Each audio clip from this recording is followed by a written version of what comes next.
तो कहानी के शुरू में हम एक गाड़ी को देखते हैं जिसमें रेडियो पर बताया जा रहा था कि गवर्नमेंट के पास रिसोर्सेज जराए बहुत कम हैं, यानी कि शहर में खाने पीने की किल्लत बढ़ गई थी। तो इसलिए उन्हें बच्चों और उन औरतों को जो माँ बनने वाली हैं, उन्हें मारने का कदम उठाना पड़ा ताकि और पॉपुलेशन आबादी ना बढ़ सके। फिर हमें उसे गाड़ी से आदमी निकलता हुआ दिखाया जाता है जो बहुत से लोगों को इस जगह पर लेकर आया था। उन्हीं लोगों में एक कपल था, मिया नाम की लड़की अपने हस्बैंड के साथ थी। ये सब लोग अभी कंटेनर में बैठ जाते हैं। कंटेनर में एक औरत अपने टैब पर खबर देखती है कि गवर्नमेंट यहाँ पर खाने की कमी की वजह से बच्चों और माँ बनने वाली औरतें मार रही है। ये सब देखने के बाद मिया बहुत उदास हो जाती है क्योंकि वो भी माँ बनने वाली थी। इसलिए मिया और उसका हस्बैंड, जिसका नाम निको होता है, वो दोनों कंटेनर में बैठकर इस शहर को छोड़कर जा रहे थे। निको बैठकर मिया से बातें करता है और साथ ही वो उसे एक चॉकलेट भी देता है। कहता है कि इसे तुम तब खाना जब हम अपना सफर खत्म करेंगे और दूसरे मुल्क पहुँच जाएंगे जहाँ पर हम अपने बच्चे के साथ बहुत खुश रहने वाले हैं। मिया दरअसल इस बच्चे से पहले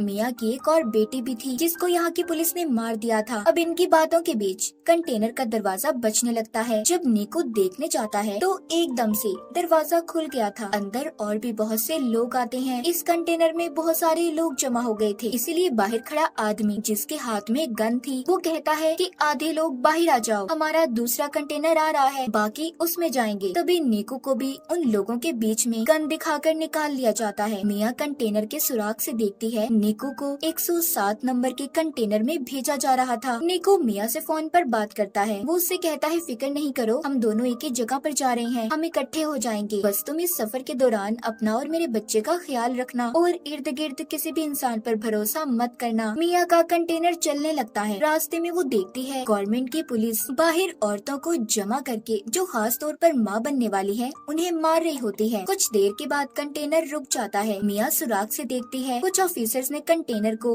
तलाशी के लिए रोक लिया था। अब कंटेनर को खोलकर जब चेक किया जाता है तो वो उन्हें पूरा खाली मिलता है। दरअसल इस कंटेनर के अंदर छुपने की खुफिया जगह थी, सभी लोग उधर छुप गए थे। ऑफिसर जब गोली चलाता है तो उसे भी पता चल गया था कि अंदर खाली बहुत सी जगह है। अब पुलिस ऑफिसर सबसे कहता है देखो खुद ही सब लोग बाहर आ जाओ वरना तुम्हें ऐसे ही मार दिया जाएगा। ये सुनकर मिया उस कंटेनर के अंदर रखे डब्बों के ऊपर चढ़ गई थी। तभी वहाँ पर एक लड़की भी जान बचाने की खातिर दरवाजा खोल देती है। जैसे ही वो बाहर आती है ऑफिसर ने उसके सर पर गोली चला दी थी और फिर एक एक करके सबको मार दिया जाता है। सबको खत्म करने के बाद ऑफिसर ये हुक्म देता है कि यहाँ से लाशों को ठिकाने पर लगाकर कंटेनर को साफ करके शिप में भेज दिया जाए। ऑफिसर के आदमी ऐसा ही करते हैं। मिया जो कि ऊपर की तरफ जाकर छुप गई थी, अब वो नीचे आती है और निको को फोन लगाकर बात करने की कोशिश करती है, मगर निको का फोन बंद आ रहा था। इससे मिया बहुत ज्यादा परेशान हो गई थी। फिर वो वहाँ पर उन्हीं मरे हुए लोगों के सामान को देखने लगती है जो कंटेनर में थे। उसे एक बैग से ड्रिल मशीन, चाकू, लाइट मिलती है और भी बहुत सी चीजें थी। मिया का कंटेनर शिप में रखवा दिया जाता है। रात भी हो गई थी। तभी समंदर में तूफान आ गया था। उस तूफान की वजह से मिया का कंटेनर जोर जोर से हिलने लगता है। वो मदद के लिए बहुत चिल्लाती है, मगर यहाँ पर कोई भी उसकी आवाज सुनने वाला नहीं था। कंटेनर अब और भी ज्यादा जोर जोर से हिलने लगा था, जिस वजह से मिया का सर एक बॉक्स पर लगता है। वो बेहोश हो गई थी। अब जब सुबह होती है और मिया को होश आता है तो देखती है कि उसका कंटेनर बाकी कंटेनर्स की तरह समंदर में डूब रहा है। वो निको को कॉल करने की भी कोशिश करती है, मगर उसका फोन भी टूट चुका था। पास ही से उसे बहुत सी आवाजें आ रही थी जो कंटेनर में बंद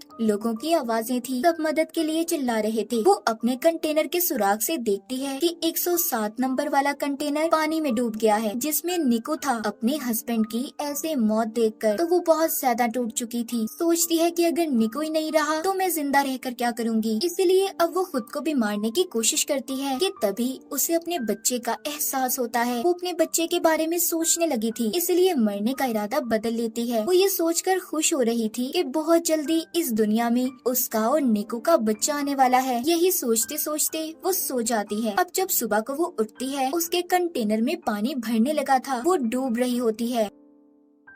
पानी से निकलने की कोशिश करती है मगर नहीं निकल पाती। तभी उसकी आँख खुल गई थी। इसका मतलब ये सिर्फ उसका एक सपना था। अब वो कंटेनर में रखे बॉक्सेस को देखती है जिसमें से उसे बहुत सारे प्लास्टिक के डब्बे मिले थे। वो उन प्लास्टिक का इस्तेमाल करके सबसे पहले कंटेनर के सुराखों को बंद करती है जिसमें से पानी आ रहा था। साथ ही वहाँ से मिले और भी सामान को इस्तेमाल करती है। उसने कंटेनर को अपने रहने के लायक बना लिया था। अगले दिन मिया का फोन बजता है जो कि निको का था। वो उसे बताता है कि मुझे 107 नंबर वाले डब्बे से निकाल लिया गया था। तुम फिक्र नहीं करो मिया, मैं जिंदा हूँ। मिया उसे अपने बारे में बताती है। कहती है निको, मैं कंटेनर में फंसी हुई हूँ जो समंदर के बीचों बीच है। वो फोन पर कहता है फिक्र नहीं करो, मैं तुम्हें ढूंढ लूंगा, बस तुम अपना और बच्चे का ख्याल रखना। हम क्योंकि पहले ही गवर्नमेंट की वजह से अपनी बेटी को खो चुके हैं। मिया निको से बात कर थोड़ा सुकून में आ गई थी कि वो जिंदा है। अब वो कंटेनर में लोगों का बचा हुआ खाना तलाश करती है और उसे बहुत ही संभाल कर इस्तेमाल कर रही थी। एक रात फिर से समंदर में तूफान आ जाता है। मिया बहुत ज्यादा घबरा गई थी। तभी उसे दर्द महसूस होता है और उसका बच्चा कंटेनर में ही पानी के अंदर पैदा हो गया था। उसने इस तकलीफ को बिल्कुल अकेले बर्दाश्त किया। मिया की हाँ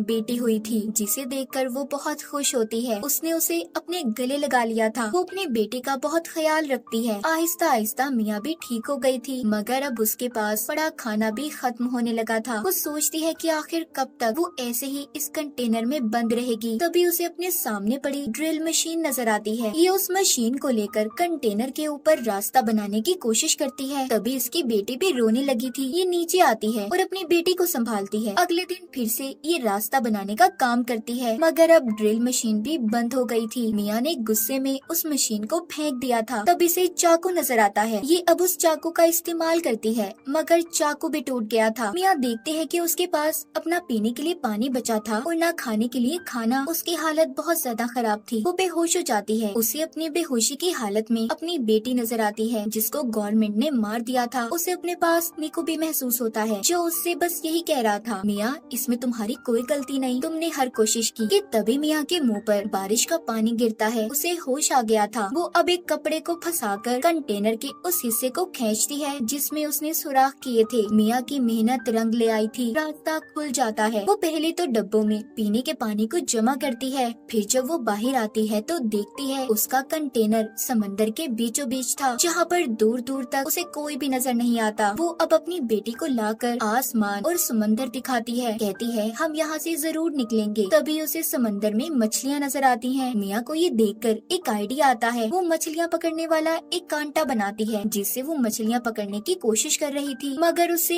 एक भी मछली नहीं पकड़ी जाती। वो बहुत थक चुकी थी और ऊपर ही लेट जाती है। तभी उसे आसमान पर प्लेन नजर आता है। अब मिया जल्दी से कंटेनर के अंदर जाकर शीशे का टुकड़ा लाती है ताकि वो उसके रिफ्लेक्शन अक्स से प्लेन को अपनी तरफ बुला सके। मगर जल्दी जल्दी में उसकी टांग पर चोट लग गई थी लेकिन फिर भी वो हिम्मत नहीं हारती और शीशे के टुकड़े को लाकर प्लेन पर उसका अक्स करती है मगर वो प्लेन जा चुका था। वो मायूस होकर नीचे आ जाती है और अपने जख्म को सीकर उस पर पट्टी बांध लेती है। साथ ही उसे अपने पास बहुत सारे ईयरफोन्स पड़े हुए मिलते हैं। अब वो सारी रात जागकर ईयरफोन की तारों का इस्तेमाल करके जाली बनाती है। अगली सुबह वो उस जाली से मछलियाँ पकड़कर अपना पेट भरती है। वो कई दिन तक ऐसे ही मछलियाँ पकड़ती और अपना पेट भरती। उसने अपने पास पड़े डब्बों में भी मछलियाँ पकड़कर रख ली थी। वो रोजाना अपना नंबर लिखकर प्लास्टिक के डब्बों में बंद करके बहा दिया करती थी ताकि कोई तो उसकी मदद के लिए आए। एक रात उसे निको का फोन आता है जो कहता है मिया मुझे माफ कर दो, मैं तुम्हें बचाने नहीं आ सका। हमारे कंटेनर को पुलिस ने पकड़ लिया है, मुझे गोली लगी है। मिया कहती है निको हमारी बेटी हुई है जो बिल्कुल तुम्हारी जैसी है। वो उसे अपनी बेटी की आवाज भी सुनवाती है कि तभी उसका फोन बंद हो गया था। मिया बहुत रोती है और कंटेनर के ऊपर ही सो गई थी। ऐसे ही उसे कंटेनर में रहते 32 दिन गुजर जाते हैं। कंटेनर में जितना भी सामान था सब मिया ने इस्तेमाल कर लिया था जो जो उसके काम सकता था। अब वो कंटेनर के ऊपर डब्बों का इस्तेमाल करके एक छोटी सी कश्ती बनाती है जिसमें उसने अपनी बेटी को लिटा दिया था और मछलियाँ जमा करती है कि तभी उसे एक परिंदा नजर आता है जिसे देखकर वो सोचती है कि आसपास जरूर कहीं खुशकी होगी। थोड़ी देर में रात भी हो जाती है। मिया के कंटेनर में पानी भरने लगा था। उसकी बेटी की तस्वीर कंटेनर में गिर गई थी। मिया जब उसे लेने जाती है तो उसका पाँव रस्सी में फंस गया था। तभी ऊपर से उसकी बेटी की छोटी कश्ती पानी में बह गई थी। मिया किसी तरह अपने पाँव को जैसे तैसे छुड़वाकर बाहर आती है, मगर अब उसे अपनी बेटी कहीं पर नजर नहीं आती। वो पागलों की तरह उसे यहाँ वहाँ ढूंढ रही थी, मगर वो उसे कहीं पर भी नहीं मिलती। दूसरी तरफ मिया की बेटी के पास एक बहुत बड़ी व्हेल मछली आती है जो उस पर पानी गिराती है, तो मिया की बेटी रोने लगी थी। मिया अब उसकी आवाज सुनकर तैरकर उसके पास पहुँचती है और अपनी बेटी से कहती है, मैं सिर्फ तुम्हारी वजह से जिंदा हूँ, असल में तो तुमने मुझे बचाया है। इतना कहकर मिया उसी कश्ती का सहारा लेकर सो जाती है। जब सुबह होती है और मिया की आँख खुलती है तो वो डब्बा खोलकर एक मछली खाती है जो उसने कश्ती के साथ डब्बे बांधे हुए थे। मिया अपनी बेटी को देखकर कहती है, हमने वो सब किया जो हम कर सकते थे, असल में तुमने मेरी जान बचाई है। तभी मिया आसमान पर कुछ परिंदे देखती है, वो उनके लिए मछलियाँ फेंकती है। उसके इर्द गिर्द बहुत सारे परिंदे जमा हो गए थे। तभी दूर से बोट कश्ती में एक लड़की की नजर उन परिंदों पर पड़ी थी। वो अपने डैड को अपनी बोट वहाँ पर ले जाने का कहती है। जब ये उधर आते हैं तो इन्हें मिया की बेटी मिलती है। वो लड़की उस कश्ती को देखकर सोचती है कि आखिर इतना प्यारा बच्चा वो भी पानी में किसी ने कैसे छोड़ दिया। तभी उन्हें मिया की बेटी की कश्ती के साथ एक रस्सी बंधी हुई नजर आती है। जब वो उस रस्सी को खींचते हैं जिसमें से मिया बाहर आती है, उसने दरअसल उस रस्सी को अपने बाजू से बांध लिया था। वो मिया को ऊपर खींचते हैं। लड़की उसे बचाने की कोशिश करती है क्योंकि मिया बेहोश हो चुकी थी। वो लड़की मिया को किसी तरह होश में लाने की कोशिश करती है, मगर मिया का सांस पानी में रहने की वजह से बंद हो गया था। जब मिया अपनी बेटी की रोने की आवाज को सुनती है तो उसे होश आ गया था। वो उनसे पूछती है कि मेरी बेटी कहाँ पर है। वो लड़की मिया की गोद में उसकी बेटी देती है। बोट में लड़की के डैड मेडिकल मदद बुला रहे थे। मिया सबको देखकर बहुत खुश थी कि उसकी और उसकी बच्ची की जान को इन लोगों ने बचा लिया। वो अपनी नई जिंदगी के बारे में सोचकर रोने लगती है। मिया ने बहुत सी मुसीबतों का सामना किया था, आखिरकार उसने अपनी और अपनी बेटी की जान को बचा लिया। माँ बनने की ताकत ने उससे हर वो काम करवाया जिसके बारे में उसने कभी सोचा भी नहीं था। उसने एक बहादुर लड़की की तरह कंटेनर में बहुत से दिन गुजारे। मिया की इसी बहादुरी को दिखाते हुए इस फिल्म की कहानी भी यहीं पर खत्म हो जाती है।